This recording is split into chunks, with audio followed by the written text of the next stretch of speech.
Hola, queridos lectores. ¿Creen en la ley del retorno? En realidad, esta expresión significa que cosechamos lo que sembramos, y más que usarse en un buen sentido, se aplica a menudo cuando alguien malo recibe el castigo que merece. Sin embargo, también se usa con el mismo significado de que el bien atrae al bien y el mal atrae al mal. Empiezo con estas palabras porque, de cierta forma, yo misma he vivido en carne propia la ley del retorno. Dicen que la vida da muchas vueltas. Pero hasta yo me quedé sorprendida. Nunca imaginé que tendría una sorpresa de este calibre en mi vida. Voy entonces a empezar a contar la historia de esa misma sorpresa. Mi madre siempre me llamaba, ay, mi alma en pena. A veces me confundía si era una ofensa o un apodo cariñoso. Yo era una niña lenta en todo, tanto para pensar como para actuar, siempre estaba un paso por detrás de los demás. Pero, por otro lado, eso también me daba una cierta calma. Incluso si alguien gritaba o la situación se ponía tensa, yo no me enfadaba fácilmente. Al contrario, tendía a pensar primero, ¿por qué esa persona está tan enfadada? ¿Qué habrá pasado? Mirando hacia atrás, era una personalidad algo agotadora. O quizás debería decir que era una persona con mucha imaginación. En fin, no es fácil de definir. Tú debes de ser la reencarnación de una santa. Con una santita en casa, todavía tendré suerte en la vida. ¿Santa? ¿Qué santa? Quien me oye hasta piensa que soy un alma caritativa, pensaba yo, incrédula, cada vez que oía aquello. Santa. Nada, solo aguanto y vivo mi vida, pero nunca lo decía en voz alta. Yo era el tipo de niña que no se molestaba en refutar esas cosas. Honestamente, era verdad que yo era más sensata que las otras niñas de mi edad. Cuando mis amigos se enfadaban, yo era siempre la que los separaba. E incluso cuando era víctima de una injusticia, me conformaba y decía, no pasa nada. Sin embargo, si me preguntaran si nací con esta personalidad, negaría con la cabeza. Había una razón por la que me había vuelto así. Desde pequeña, crecí viendo a mi hermano quedarse con todo lo que era mío, ropa, juguetes e incluso elogios. Y esto porque había alguien que me enseñó que, por ser chica, debía cederle todo a mi hermano. Esa persona era mi abuela. ¿Por qué esta niña tiene tanta codicia por las cosas del chico? El hombre es el pilar de esta casa. Así que, pórtate bien y quédate quieta. Abuela, pero yo también quiero jugar con esto. ¿Qué se dice cuando una persona mayor habla? Se dice, sí, señora. Estas palabras resonaban por la casa como si fueran verdades absolutas. Crecí sin siquiera encontrar aquello extraño, aceptándolo como algo natural. Pensaba que ese era mi papel. Mis padres trabajaban los dos. Mi madre trabajaba en una fábrica. Oí decir que no era una simple operaria, sino el sostén de la familia, responsable de todos sus hermanos y hermanas. Mi madre andaba siempre ocupada y parecía siempre cansada. Fue en esa fábrica donde conoció a mi padre, y así se casaron. Me dijeron que, incluso después de formar una familia, el sufrimiento de mi madre no acabó. La razón era simple. Mi abuela, con su mentalidad profundamente arraigada de que los hombres eran superiores. Mi abuela no trataba a su nuera como una persona. No sería exagerado decir que la trataba como a una criada.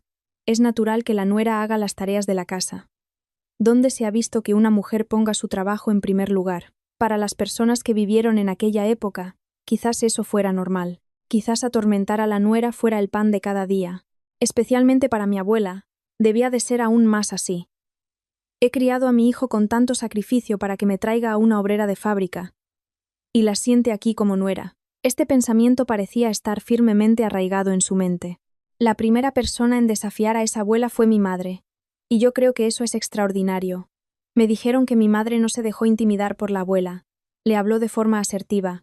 No puedo hacer eso, suegra. Yo también tengo que ir a trabajar. Si me dice que haga solo el trabajo doméstico, no voy a poder. ¿Qué? ¿Qué has dicho? El mundo está perdido. Exacto. El mundo está cambiando. Mi padre me contaba esta historia, imitando a mi madre y riendo. Tu madre le dijo esto mismo a la abuela.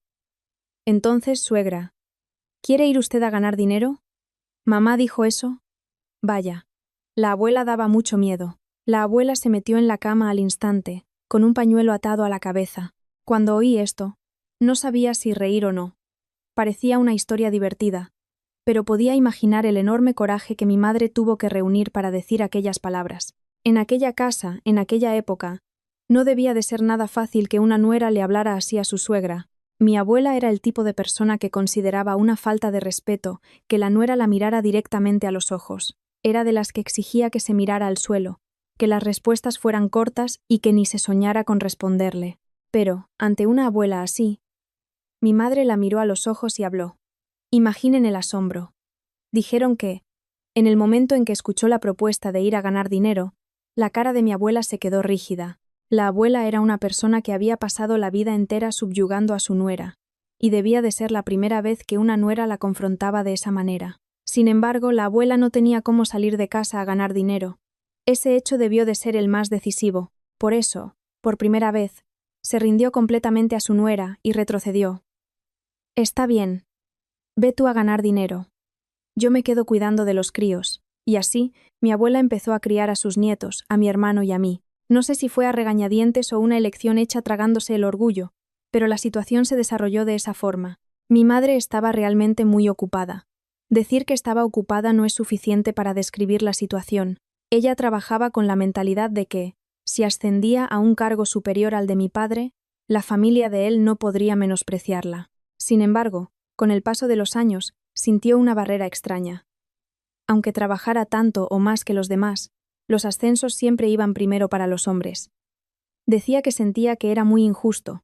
Por eso, mi madre no se quedó quieta. Si los compañeros hombres obtenían un certificado de profesionalidad, ella también pasaba noches estudiando, y al final, conseguía ese certificado. Incluso escuchando comentarios como ¿para qué quiere una mujer sacar eso?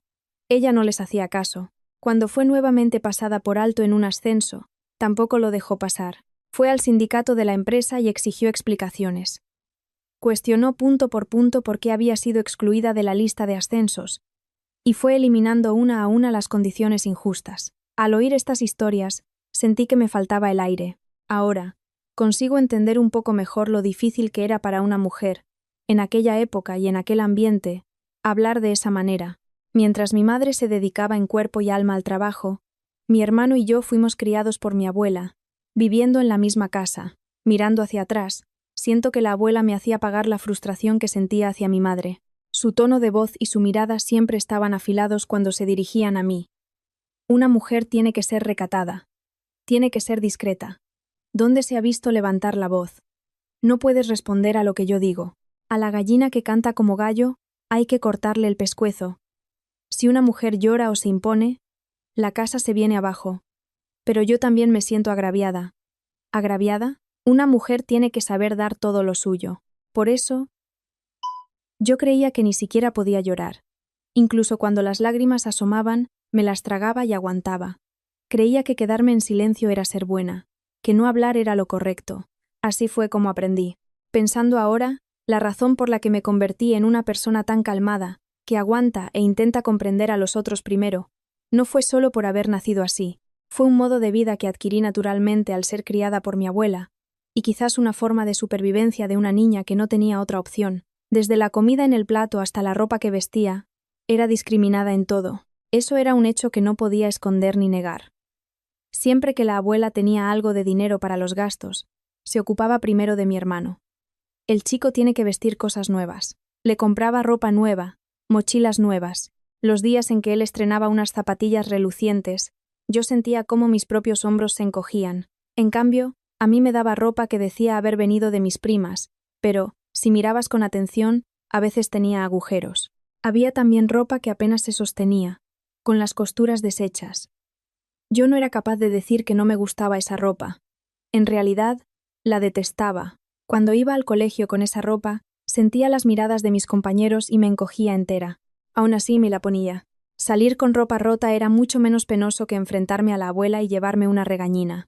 Era mi cálculo, mi elección. Con los estudios, era lo mismo. Si sacaba malas notas, la abuela gritaba: «Esta niña no estudia para nada. ¿Para qué vas a servir cuando seas mayor?». Esas palabras me asustaban tanto que me esforzaba más. Pero luego oía otra cosa.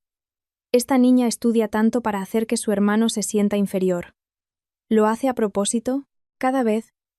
Pensaba para mis adentros. Entonces, ¿qué tengo que hacer? Pero nunca lo decía en voz alta. Ya sabía que, si hablaba, Lo único que recibiría a cambio era una reprimenda. Por eso, no tuve más remedio que convertirme en un alma en pena. Quedarme callada, ocultar mis expresiones y reprimir mis emociones era lo más seguro. En lugar de eso, refutaba mentalmente, una por una, la lógica de mi abuela, con calma y en silencio. Perdí mucho. Oportunidades, cosas, afecto. Aún así, no fui codiciosa, o mejor dicho, fingí no ser codiciosa. Por eso, aunque a los ojos de los demás pareciera que había perdido muchas cosas, me decía a mí misma que nunca habían sido mías para empezar. Algunos llamarían a eso una victoria moral, pero era mi forma de cansarme menos, de romperme menos. Si no pensaba así, no podría aguantar. ¿Por qué te quedas quieta cuando te quitan las cosas? Tienes que gritar, luchar por ellas. Si hiciera eso, me caería una bronca aún mayor. Ay, mi alma en pena, mi madre no se equivocaba. Pero yo no lo hice. Creía que, más allá de la fuerza de gritar, había una fuerza que nacía del silencio. Creía sinceramente que, si algo estaba destinado a ser mío, un día llegaría a mí de forma natural. Era mi manera de ser. Hubo un día en que por primera vez en mi vida discutí a gritos con mi madre. Fue cuando anuncié que me iba a casar. Mi madre miró al hombre que traje de arriba abajo y dijo, tajante, ¿no tenías a nadie más que traer que a un hombre así? De ninguna manera. En ese momento, algo dentro de mí se sacudió violentamente por primera vez. Yo, que siempre había vivido en silencio, no podía retroceder aquel día. Mi marido cojeaba de una pierna. Sin embargo, si no andaba mucho, no se notaba demasiado. Cojeaba, sí, pero no era una persona con problemas en la funcionalidad de la pierna, o mejor dicho, era por la cojera que la gente veía un problema, pero en realidad no era así. Podía no correr deprisa, pero conseguía correr. Y subir una montaña no era un gran esfuerzo. La única diferencia era que tardaba un poco más de tiempo que los demás, y su andar llamaba un poco la atención. El día que vino a presentarse por primera vez, en el momento en que mi madre lo vio entrar por la puerta cojeando, me miró. No dijo nada, pero su mirada lo decía todo. ¿Estás loca? Era esa la mirada. El pensamiento de ¿qué padres en el mundo querrían casar a su hija con un cojo? Estaba estampado en su cara. Aún así, mi marido era muy animado, quizás por haber visto la expresión de mi madre, o quizás precisamente por eso. La saludó con una sonrisa de oreja a oreja. Y yo me sentí agradecida, y al mismo tiempo preocupada por él. Mi padre, a su lado, no sabía qué hacer. Nunca habría imaginado que el yerno que su hija trajo para casarse tuviera una discapacidad, y como yo no le había dicho nada de antemano, la sorpresa fue aún mayor. En realidad, si hubiera avisado, el resultado sería obvio. Mi madre, al 100%, no habría aparecido. Mi madre era una persona muy orgullosa. Había soportado y aguantado muchos años criando a una hija, y por eso le daba mucha importancia a la reputación y al orgullo. Por esa razón, aunque me sentía muy mal por mi marido, tuve que ocultar este hecho bajo 7 llaves. Me convencí de que mi madre también juzgaría a la persona por lo que es. Yo creía que tenía que casarme con él. Sentía que él era mi destino, que era mi media naranja. Tenía la certeza de que, si no era él, no sería nadie más. No estoy de humor para esto. La comprendo, suegra. Debe de haber sido un shock. Sé sincero. ¿Qué le falta a mi hija? Mamá, ¿por qué hablas así? Y a él, ¿qué le falta? Lo entiendo. Pero, suegra, nosotros nos queremos mucho. Por favor, denos una oportunidad para demostrar que podemos superar las dificultades juntos. Mi marido decía que lo entendía, que se esforzaría, pero no podía ocultar la amargura en su rostro. Ni se imaginan cómo me sentí de culpable y arrepentida. Sin embargo, el verdadero problema vino después. El problema mayor, en realidad. A mi madre tampoco le gustó nada la historia familiar de mi marido. De hecho, no era una cuestión de no gustarle. Estaba a un nivel de casi no aceptarlo. Mi marido era huérfano. Había estado entre la vida y la muerte cuando era pequeño, y fue por causa de ese accidente que se quedó cojo, y a partir de ese accidente también perdió a toda su familia. Fue en primero o segundo de primaria, quizás. El año exacto era vago, pero estaba claro que era muy joven. En el momento en que él contó esta historia con un tono pesado, el rostro de mi madre se transformó en puro horror. Claro que, con esa reacción de mi madre, tanto yo como mi marido nos sentimos heridos. ¿Cómo es que mi hija se quiere casar con un cojo sin familia? Mamá, No puedes mirar solo a la persona que es. No lo entiendo. El mundo está lleno de hombres. ¿Por qué tenía que ser con uno así? Le quiero mucho. Es una persona fantástica. Mamá, ¿de qué sirve ser una buena persona? No tiene nada detrás. Si la vida se pone difícil de repente, ¿en quién se va a apoyar? Al oír aquellas palabras, me mordí el labio con fuerza. De los ojos de mi madre caían lágrimas, pero mi corazón se volvía cada vez más firme. Aquel día, yo no podía retroceder ni un paso. Incluso oyendo aquellas palabras, me mantuve firme. Mi marido era una persona con un enorme sentido de la responsabilidad. Yo siempre lo había pensado. Esta persona, aunque la dejaran en una isla desierta, encontraría la forma de cazar comida y volvería viva. No era una creencia vaga, ni un sentimiento basado en una imagen superficial. Conocí a mi marido a través de un amigo en común, y lo observé durante bastante tiempo. No me precipité, ni le entregué mi corazón fácilmente, pero cuanto más lo veía, más sentía que había sido bien educado.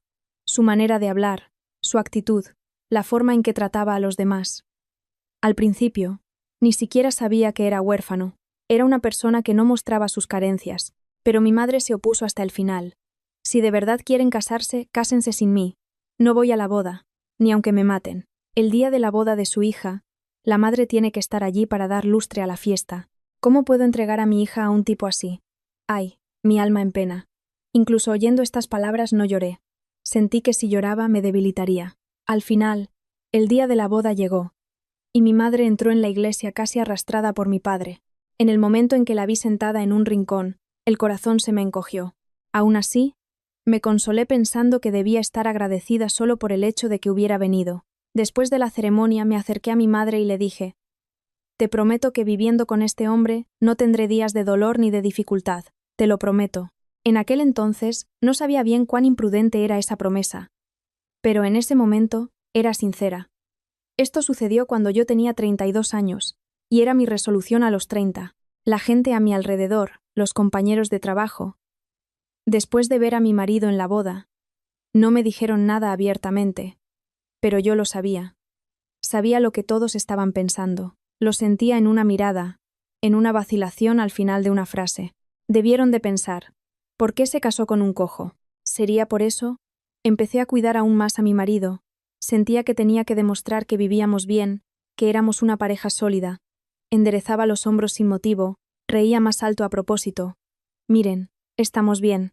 Incluso sin decirlo, quería que pareciera así. En realidad, tanto mi marido como yo teníamos un círculo de relaciones muy restringido. La gente suele mantener el contacto con los amigos del colegio, con los amigos de toda la vida, ¿no? Pero, al preparar la boda, me di cuenta por primera vez. Ah, tengo tan poca gente a mi alrededor. Realmente no tenía a nadie a quien invitar. Recuerdo estar escribiendo la lista de invitados, dejar el bolígrafo y quedarme un buen rato mirando al vacío. Con mi marido. Era lo mismo. Aquel día me prometí a mí misma: ¿y qué si no tenemos mucha gente? La boda es nuestra, si los dos vivimos bien. Es lo que importa, ¿no? Aún así, al recorrer la lista de contactos en el móvil, me di cuenta de que ya había perdido el contacto con mis compañeros de primaria, de la ESO y del bachillerato hacía mucho tiempo. Ya ni recordaba desde cuándo, de tan natural que fue el distanciamiento. Con los compañeros de la universidad todavía mantenía algún contacto esporádico, pero no éramos lo suficientemente cercanos como para invitarlos a la boda. Eran de esas relaciones en las que se dice: tenemos que ir a comer un día de estos, pero ahí se queda. Aún así, para mí estaba todo bien. Honestamente, me sentía un poco vacía, pero no era algo que me preocupara mucho. Pensaba que, si mi marido y yo éramos felices, era lo que importaba. Nosotros dos éramos muy positivos. Mi marido, a pesar de cojear, trabajaba en el área comercial. Trabajaba en una compañía de seguros, y a mí eso me parecía admirable. Incluso usaba su pierna como un arma. Sufrí un accidente cuando era pequeño. En aquel entonces, no recibí la debida indemnización. Entonces, hoy en día, ¿las indemnizaciones que se pueden recibir con un seguro son bastante buenas? Claro, hay que prevenir. Yo también me arrepiento. La vida es impredecible, y debería haber sabido antes que un seguro es esencial. Mi marido decía que, cuando empezaba la conversación así, Casi nadie se negaba a contratar un seguro. Siempre que oía esto, sentía que mi marido tenía una gran fuerza interior. Su actitud de hablar abiertamente de sus debilidades y dolores, sin considerarlos una herida, me decía que esconder el dolor no lo hace desaparecer, y que yo también podía ser más asertiva. Así fue como vivimos. Tuvimos 2 hijos y sin darnos cuenta pasamos de los 40, compartiendo todo nuestro día a día. Por la mañana, empezábamos hablando de los hijos, y por la noche, compartíamos todo lo que había sucedido durante el día, sin faltar un detalle. La gente a nuestro alrededor siempre decía: «Ustedes todavía parecen recién casados». Siempre que oía eso, sentía un pequeño orgullo. Al menos, nuestra relación de pareja, habíamos conseguido mantenerla bien. Un día, mi marido empezó a estar visiblemente más ocupado con el trabajo de los seguros. Fue después de la pandemia global, y dijo que, a partir de entonces, el número de personas interesadas en seguros aumentó drásticamente. Mi marido decía que la gente le daba la lata, pero no parecía disgustado con el hecho de estar ocupado. Salía a reunirse con clientes no solo durante la semana, sino también los fines de semana. ¿Sales hoy otra vez? ¿A reunirte con un cliente? Sí. Me han pedido que les explique unas cláusulas del seguro. Vuelvo en un momento. Pero, al contrario de lo que decía, había cada vez más días en que tardaba 3 o 4 horas en volver. Nuestros hijos ya iban a primaria y nuestra vida estaba relativamente estable. Aún así, mi marido siempre decía lo mismo. Tenemos que ganar dinero mientras podamos. ¿No crees? Yo no podía detenerlo fácilmente. Me preocupaba si le dolía la pierna, si se estaría esforzando demasiado. Pero el rostro de mi marido, cuando salía a reunirse con un cliente, siempre estaba radiante. Se sentía que le gustaba genuinamente lo que hacía. Si estás cansado, puedes descansar unos días, ¿no? La pierna está hinchada otra vez. No. Me pongo una pomada y duermo, y me quedo como nuevo. Y ahora que las cosas van bien, y me lo estoy pasando bien, ¿a qué viene esa conversación? Así te vas a hacer de oro. ¿Por qué gano dinero? Es para nuestra familia. Con este dinero vamos a comprar una casa en el barrio de Salamanca. Para comprar una casa en el barrio de Salamanca, vas a tener que trabajar el doble. No tenemos tiempo que perder. Vamos a dormir para empezar a trabajar temprano mañana. Sí, vamos. Pero a veces, para ser sincera, muchas veces, había días en que me sentía dolida. El resentimiento comenzó a acumularse por cosas muy pequeñas. Ese día fue así. Nuestro hijo mayor tuvo fiebre alta de repente y quedó postrado. La fiebre no bajaba y me llené de miedo. El corazón se me heló con la posibilidad de que hubiera cogido la enfermedad de moda. Lo llevé corriendo al hospital y el diagnóstico fue gripe. El médico dijo que era mejor aislarlo para no contagiar al más pequeño. Y yo asentí. A partir de ese día, viví prácticamente en cuarentena en la habitación de mi hijo. Comía allí, dormía con él. En ese caso, sería natural que mi marido cuidara un poco del más pequeño. ¿No sería así? Pero mi marido, diciendo que estaba ocupado con el trabajo, seguía saliendo. Cariño, ¿no puedes aplazar eso para hoy? Tengo un compromiso importante. Tengo que ir sí o sí.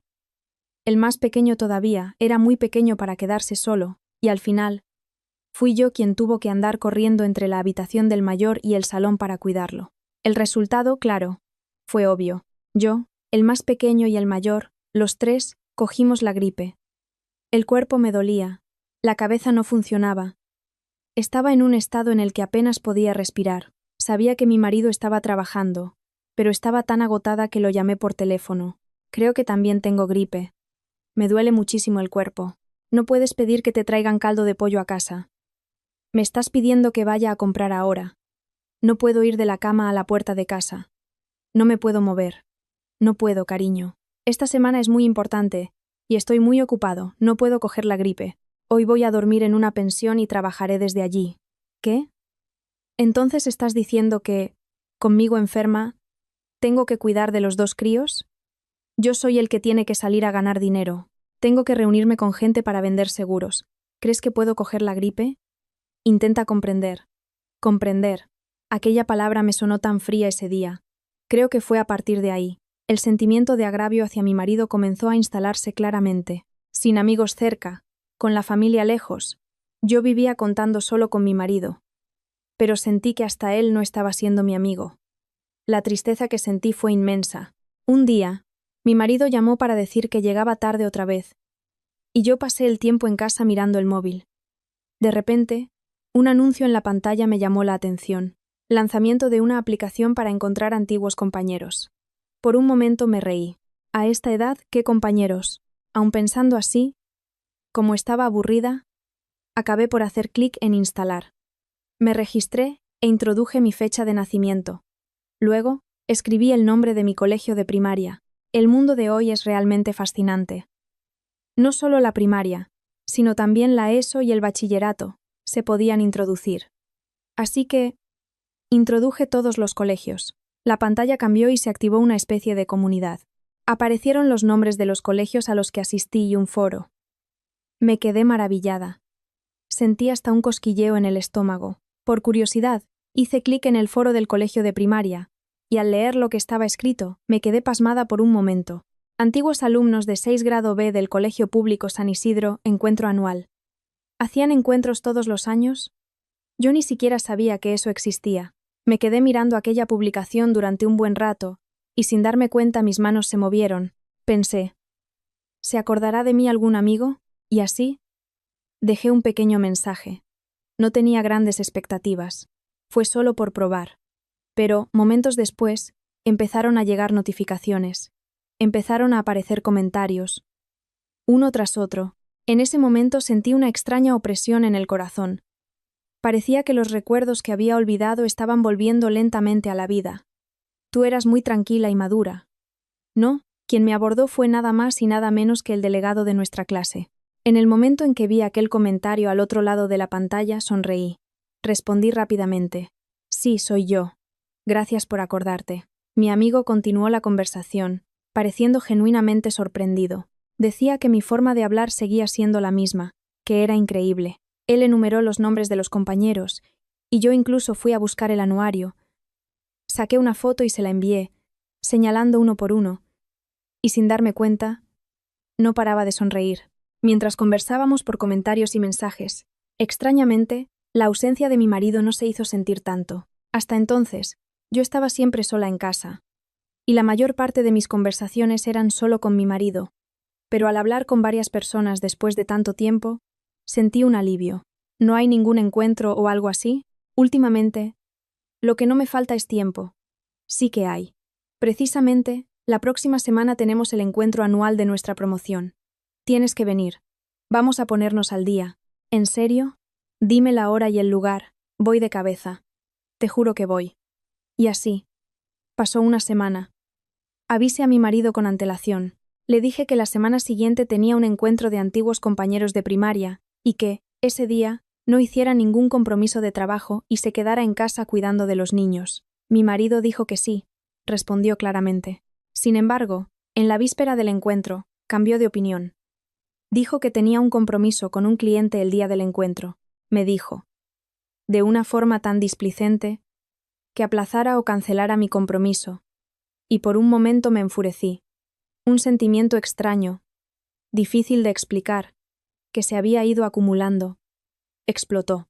No era como si yo saliera todos los días, era la primera vez en meses, y pensar que él hablaba de aquello de forma tan trivial. Lo pensé para mis adentros, pero no lo dije en voz alta. En lugar de eso, tomé una decisión en silencio. Dejar a los críos con mi madre e ir al encuentro sola, después de dejar a los niños en casa de mi madre con mucho esfuerzo. Al entrar en el lugar del encuentro, sentí una sensación extraña. Todos habían cambiado mucho, pero al oír los nombres conseguía recordarlos. Era natural. Al fin y al cabo, no nos veíamos desde hacía más de 20 años. Había algunos compañeros de primaria que también habían estado en el instituto conmigo, pero la mayoría eran rostros que no veía desde hacía mucho, mucho tiempo. Yo ya había pasado de los 40. Después de unas copas y de que el ambiente se relajara un poco, todos empezaron a hacer preguntas similares. ¿Y tú? ¿Cómo te ha ido? ¿Cuántos años tienen tus hijos? Con esa pregunta, me animé sin querer. Tenía una foto de familia que había sacado el día anterior. Este es el mayor. Y esta es la pequeña, dije, mostrando el móvil con orgullo. Hasta ahí, no había pensado en nada. Pero de repente, el delegado de clase dejó de hablar y dijo, «Espera un momento», y se quedó mirando fijamente la pantalla de mi móvil. «¿Qué pasa?», pregunté. Por casualidad, ¿has visto a mi marido? Por un momento, pensé que, como mi marido trabajaba en seguros, tal vez se conocieran. El mundo es un pañuelo, pensé, a punto de sonreír, pero la cara del delegado de clase se puso súbitamente seria. ¿Ese hombre es tu marido? Sí, es mi marido. ¿Por qué? ¿Hay algún problema? Su tono de voz era tan extraño que yo también perdí la sonrisa y le respondí. Entonces el delegado de clase me miró y dijo, apresuradamente, ese hombre, tu marido, es el marido de Beatriz. ¿Qué? ¿Marido de quién? De Beatriz, la chica guapa de nuestra clase, ¿te acuerdas? Beatriz, este hombre es su marido. Me acuerdo perfectamente. Ah, ahí viene. Viene con su marido. Al mismo tiempo que decía esto, el delegado de clase señaló hacia un lugar. Yo, sin entender lo que pasaba, seguí lentamente con la mirada la dirección que su dedo indicaba. Y allí, de una forma increíble, estaba mi marido. Del brazo de Beatriz, saludando a la gente, andando perfectamente. Aquel hombre era mi marido. En ese momento no sé cuántas veces me froté los ojos. Me olvidé completamente de que estaba maquillada y me froté los ojos con el dorso de la mano, una y otra vez. Intenté pensar que estaba viendo mal, pero por más que miraba, aquel hombre era mi marido. El rostro, el cuerpo, hasta la comisura de la boca cuando sonreía, todo, con el corazón latiendo descontroladamente, como si estuviera poseída por algo, empecé a andar en dirección a Beatriz, o mejor dicho, al marido de Beatriz. Sentí que mis pies se movían contra mi voluntad, pero después de unos pasos me detuve de repente. El delegado de clase me agarró con fuerza. ¿No es verdad? ¿Qué pasa aquí? Es claramente el hombre de la foto de tu familia que dijiste que era tu marido. Pero ¿cómo es que es el marido de Beatriz? ¿Qué pasa? Tampoco sé lo que pasa. Sus palabras me entraron por los oídos, pero no las escuché bien. Mi cabeza estaba completamente en blanco. La razón era simple. No era porque aquel hombre se pareciera a mi marido, sino porque, a pesar de tener la cara de mi marido, andaba de forma perfectamente normal. Mi marido no había sufrido un accidente y se había quedado cojo. Él siempre me explicó que, si no andaba mucho, no había problema, que conseguía correr, que subía montañas. Pero yo conocía bien su manera de andar, y aquel hombre no cojeaba, no parecía tener dificultad ninguna. Pasaba por entre la gente de forma muy natural, no tenía sentido. Murmuraba para mí misma, sin poder apartar la mirada. De repente, empecé a notar detalles extraños. El peinado era diferente. Mi marido siempre llevaba el pelo muy corto por los lados, pero el marido de Beatriz tenía el pelo un poco más largo. Era una diferencia sutil, pero era una diferencia. Y la ropa. Conozco todo el armario de mi marido. ¿Cuántas camisas tiene? ¿De qué color son los trajes? Pero la ropa que aquel hombre vestía, por más que pensara, no existía en nuestro armario. Mi marido, que prefiere ropa práctica y cómoda, nunca tendría un polo tan elegante como aquel. Me froté los ojos una vez más, respiré hondo y volví a mirar lentamente. El rostro era exactamente igual, pero había algo sutilmente diferente. Era difícil de explicar, pero había una diferencia clara. En ese momento no pude apartar un pensamiento que me surgió en la cabeza. ¿Será un doble? Pensé. Sí, por casualidad, el marido de Beatriz fuera mi marido, no habría razón para que me hubiera mentido desde el principio diciendo que tenía la pierna herida, ni necesitaría fingir que cojeaba durante más de una década. Eso no tenía ningún sentido. Por eso, le dije en voz baja al delegado de clase. No, ese hombre no es mi marido. ¿Qué te pasa? ¿Estás negando la realidad? Aunque muestres la foto, es igual. ¿Qué cambia eso? Mientras el delegado de clase montaba aquel alboroto, yo seguía mirando al hombre. Mi corazón latía desbocadamente, pero extrañamente, por otro lado, me estaba calmando. Todavía no podía estar segura. Tenía la convicción de que no era mi marido, de que aquel hombre era un doble de mi marido. Y así, estaba soportando en silencio el momento más extraño de mi vida, queriendo creer que el hombre que se parecía a mi marido no era mi marido. El delegado de clase, probablemente, pensó para sí que había encontrado un buen espectáculo, y por eso empezó a hacer cada vez más alboroto. Miren, Sofía, que ha venido hoy por primera vez. Su marido y el marido de Beatriz son clavaditos. ¿Cómo es posible una cosa así?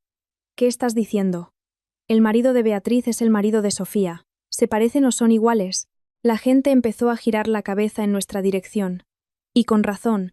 Alguien podría haber pensado que yo había venido allí para pillar a mi marido infraganti. Al sentir aquellas miradas, de repente, sentí que me faltaba el aire. Fue entonces cuando Beatriz se acercó a mí a grandes zancadas. Por un momento, pensé que venía a discutir conmigo por estar diciendo cosas extrañas. Era inevitable. Aparentemente Beatriz asistía a los encuentros regularmente, y yo pensé que venía a pedirme explicaciones por haber aparecido por primera vez y estar difundiendo el rumor de que su marido era igual al mío. Pero lo que Beatriz dijo cuando se paró frente a mí fue completamente diferente. Sofía, ¿qué pasa? Mi marido es tan parecido al tuyo.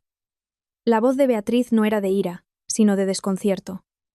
Sentí que su expresión no era normal, y asentí con la cabeza. Su tono de voz no era de celos o rabia, sino un tono calmado de quien quería confirmar algo conmigo. Perdona, Sofía. ¿Puedes enseñarme una foto de tu marido? Por favor. Quiero confirmar. Con estas palabras dudé por un momento, pero, a su lado, el hombre que era la viva imagen de mi marido abrió la boca. Al oír aquella voz, el corazón se me hundió. Era parecida a la voz de mi marido, pero tenía un tono más agudo. La gente se quedó aún más confundida y una extraña tensión flotó en el aire. Mis manos temblaban un poco. Pero saqué el móvil y mostré la foto de familia.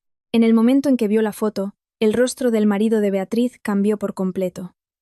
Hasta hacía poco. Parecía relativamente tranquilo, pero al mirar la pantalla, sus manos empezaron a temblar. Esta persona, ¿dónde está esta persona ahora? Al oír estas palabras, lo sentí instintivamente. Esto no es un simple parecido. El pecho se me oprimió.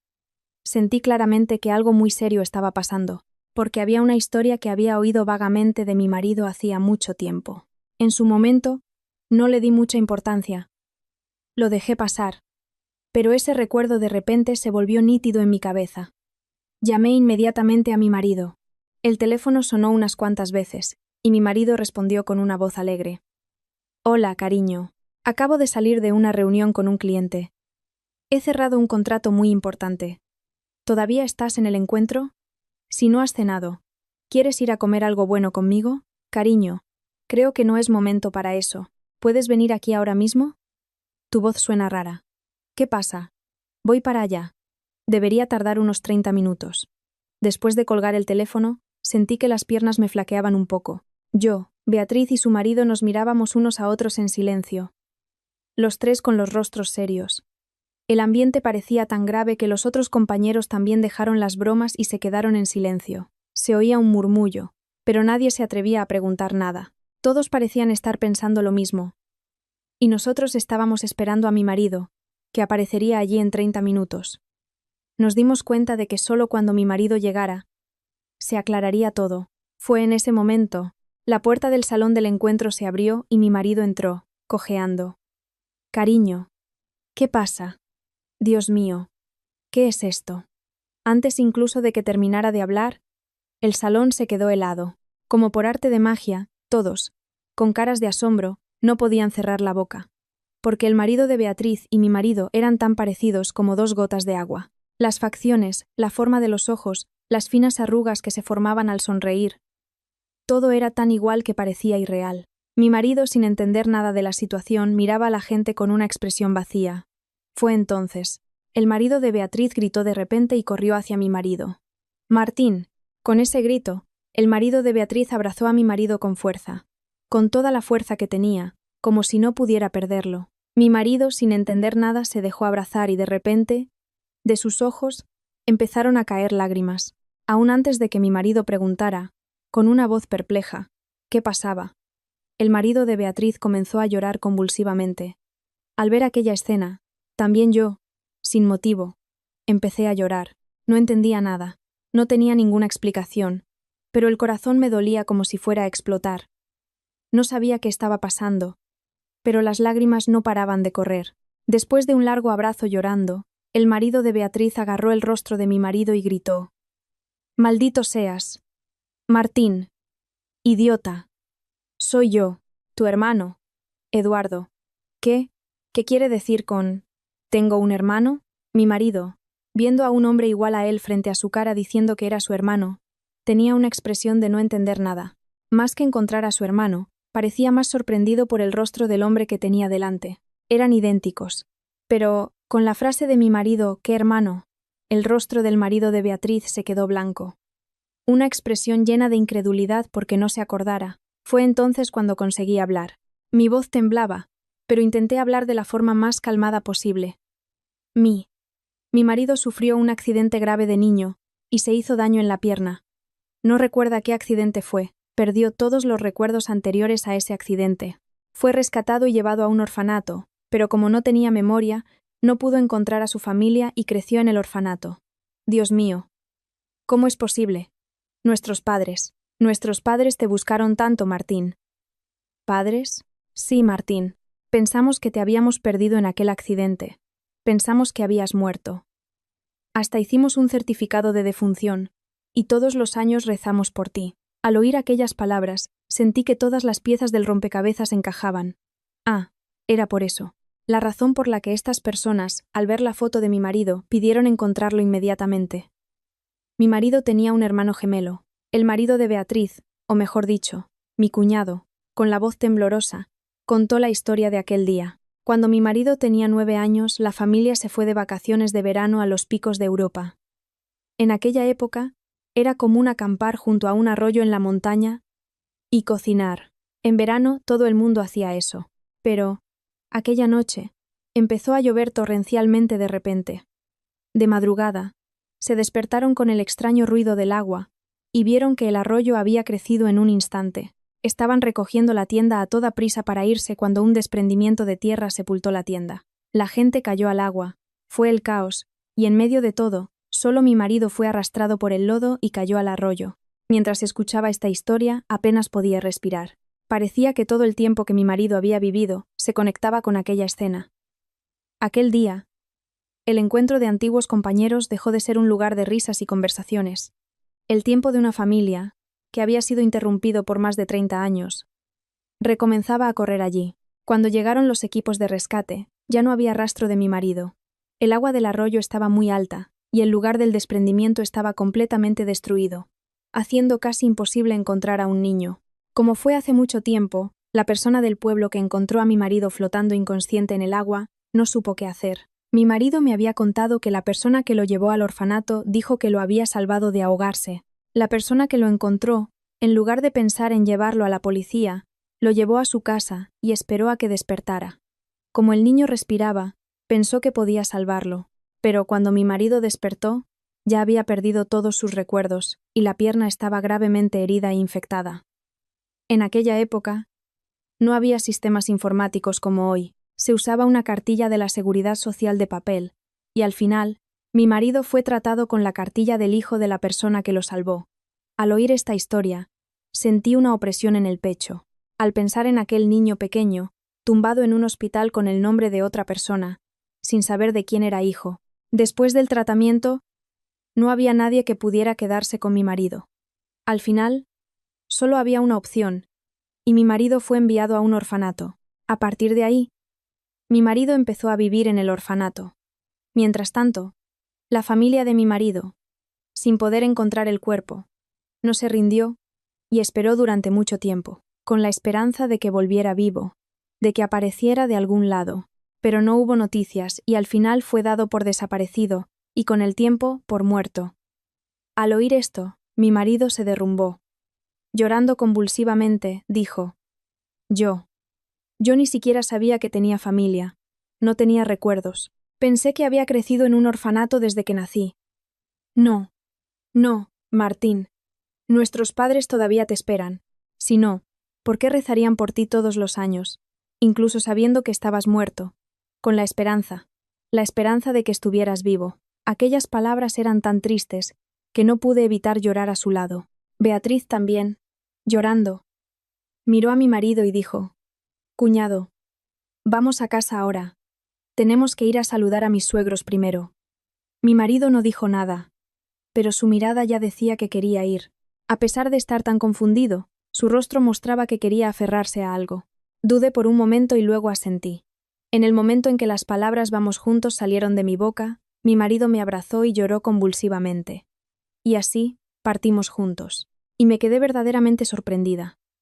La casa a la que fuimos estaba en Pozuelo de Alarcón. Una casa de 2 plantas. Con jardín. Bastante grande. El muro estaba cuidado, e incluso los árboles plantados frente a la casa parecían bien tratados. Me dijeron que, después del accidente, el negocio de mi suegro prosperó. Al oír esto, mi cabeza se confundió.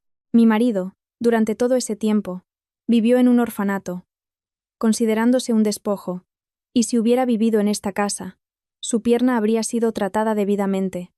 Habría estado bien, y así, tocamos el timbre y entramos por primera vez en casa de mis suegros. Tan pronto como llegamos, mis suegros se desmayaron. Pensándolo bien, era natural. Desde que mi marido tenía 9 años, durante casi 35 años, vivieron creyendo que su hijo había muerto. Y de repente, ese niño, aunque no se pueda decir que estaba bien, apareció vivo frente a ellos. Mi suegra, que recuperó la conciencia y volvió a desmayarse, mucho tiempo después, me agarró la mano con fuerza. Oh, gracias. Muchas gracias. Si no fuera por mis nueras, si mis nueras no fueran compañeras de clase, habríamos vivido bajo el mismo cielo de Madrid, y nunca habríamos encontrado a nuestro hijo. Mi hijo. ¿Cómo es posible una coincidencia así? Nuestro Martín, que pensamos que estuvo muerto toda la vida, ha vuelto. Si muero mañana, no tendré remordimientos. Llorando, no paraba de llamar nuestro Martín. Pero, para ser sincera, ese nombre me sonaba muy extraño. Mi marido vivió toda su vida como Juan Silva, el nombre que le dieron en el orfanato. El propio marido también parecía encontrar extraño que lo llamaran Martín. Como el certificado de defunción ya había sido emitido hacía más de 30 años, mi marido no pudo cambiar el registro civil inmediatamente. Tenía que mantener el registro que recibió en el orfanato. Pero aún así, presentamos una solicitud en el juzgado. Encontramos la verdadera fecha de nacimiento de mi marido y su verdadero nombre. Para mí, eso ya era suficiente. En casa de los suegros, al ver a nuestros hijos, hubo otro mar de lágrimas. Con nietos y todo, nuestro Martín estaba viviendo tan bien. Sus padres no le dieron nada. Pero ha crecido tan bien. Llámame abuelo. Oh, es igualito a nuestro Martín de pequeño. Los niños, sin entender bien la situación, se asustaron con el ambiente de los adultos y me agarraron la mano con fuerza. Hasta esa imagen, mis suegros la observaron con lágrimas en los ojos. Beatriz también me agarró la mano y no paraba de agradecer. Pero, en realidad, yo no hice nada. Fue solo una feliz coincidencia de acontecimientos. Era lo que yo pensaba. Para ser sincera, por un breve momento, cuando el delegado de clase dijo que el marido de Beatriz y mi marido eran iguales, llegué a sospechar de mi marido, que había dicho que iba a reunirse con un cliente, y me sentí tan mezquina y culpable. Ese sentimiento no me abandonó, y más tarde le pedí disculpas a mi marido. Sin querer sospeché que me estabas engañando. Lo siento. No, cariño. El que pide perdón soy yo. Si tuviste esa sospecha, significa que no estaba cuidando bien de la familia. Con estas palabras volví a emocionarme. Sospechar de una persona tan buena, fui realmente mala. Mis padres también, al saber que mi marido había encontrado a su familia, se quedaron tan sorprendidos que casi se desmayan.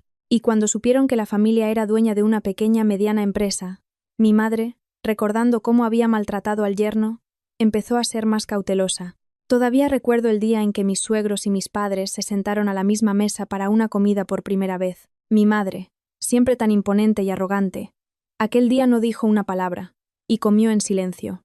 Parecía un perrito amaestrado. Al ver aquella escena, me reí tanto por dentro. Después de eso, nuestra rutina no cambió mucho, pero mis suegros vienen frecuentemente a nuestra casa para ver a mi marido un día más. No se pierden ningún evento escolar de los niños. Dicen que lo que no pudieron darle a su hijo, quieren dárselo a sus nietos. ¿Y yo? Sigo viviendo bien con mi marido y mis hijos. Todavía no somos ricos, pero nuestros corazones están más llenos que nunca. Mi marido sigue trabajando en seguros, la pierna sigue cojeando, pero ahora es una persona sin nada que ocultar. Siento que todo ha vuelto a su lugar.